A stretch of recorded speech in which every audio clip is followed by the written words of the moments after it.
ओहो, बाल शाल संवारे हैं तुमने? खैरियत तो है जुमाना? कहाँ जाने के इरादे हैं तुम्हारे?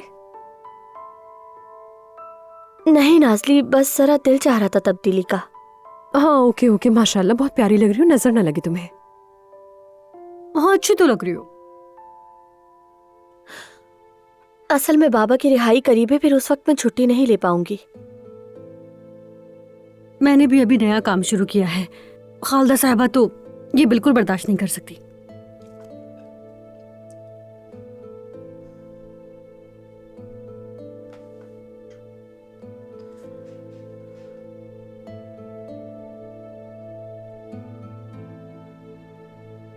मुझे इस तरह क्यों घूर रही हो? अम्मी वो आपका शौहर और जुमाना का बाप भी तो है ना। ये क्या फजूल बातें कर रही हो तुम नाज़ली? तुम्हारा भी फर्ज है जाकर हाल चाल पूछो। देखिए मुझे पहले ही देर हो रही है, मुझे निकलना होगा भी। नाज़ली मुझे भी बहुत देर हो गई है। हाँ तो चली जाओ, रुकी हुई क्यों हो? बतूल अपना एक्टिविटी बैग भूल गई है, स्कूल तुम्हारे रास्ते में आता है, उसे पहुंचा दोगी? मेरी जान, बाल संवारने के बजाय तुम मुझसे वो बैग दे आती ना, मैंने तो कपड़े भी नहीं बदले अभी तक। बात इसकी भी ठीक है, मैं पहुंचा दूंगी, मेरा रास्ता वहीं से है। शुक्रिया फातिमा आपा।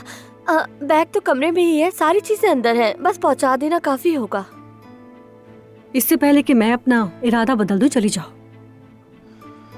शुक्रिया।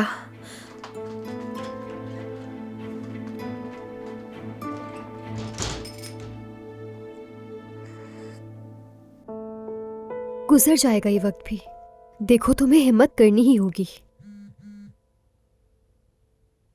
कौन है? उमर है ना? वही है। क्या कह रहा है?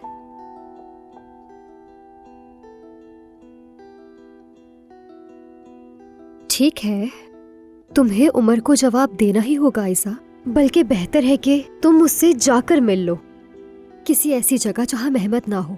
ऑफिस तो मत जाना, ठीक है? बाहर किसी जगह मिल लो तुम लोग। सही कहा, ऐसी जगह होनी चाहिए जहां हमें कोई परेशान ना करे। बात सुनो, तुम्हारे पास मेरे घर की चाबी है तो सही, तुम दोनों सुकून से बात कर सकते हो, और क्या चाहिए? ये तो तुम सही कह रही हो, सच में। बहुत शुक्रिया यास्मीन। शुक्रिया की कोई बात नहीं है, मेरी जान हो तुम। मेरी जान। परेशान मत हो। हाँ चलो तुम जरा तैयारी करो, मैं ये कप रख देती हूँ, ठीक है?